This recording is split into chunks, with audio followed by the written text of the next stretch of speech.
این نفر صنعتبر دانیار و مادر حیدرخواجه دانیارov میباشد. فرزندش سندروم داون دارد. از شوهرش با خواهش خودش بعد 8 ماه زندگی جدا شده است. سببش را نامساعد شرایط زیست شوهرش ارزیابی نمود. وقتی اویلش پاش خورد در بطنش کودک داشت. صنعتبر دانیارov یک چند مدت در خانه پدر زندگی نموده، سپس به بیمارخانه بستری میشود تا فرزندش را سالم به دنیا بیاورد.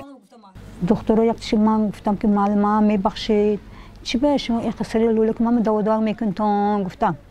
بعد گفت که دانیار من یک گپ گم خفه نمیشید می کودکتون ناز همه جاش ناز نام زبانش کلام گفت.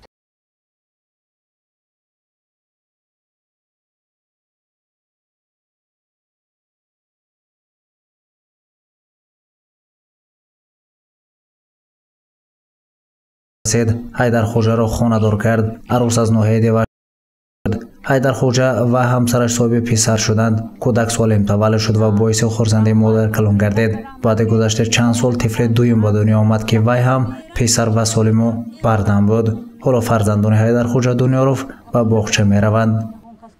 همین نیوری کلانیم 28 ینوری 15 نیوری خوردیم 16 می 18 دیگه خان ناز هر دو شکر خدا که نیورم 100% من گرنده ناز اکن من امسال این کلانش که خدا خود مکتب میاد اکن نمیدم که همین آرزو دارم که همین یگون مکتب ناز بگیرد و همین بنایی نه میگیرد و همین بعد سری من همین زک علمش ناز کنه.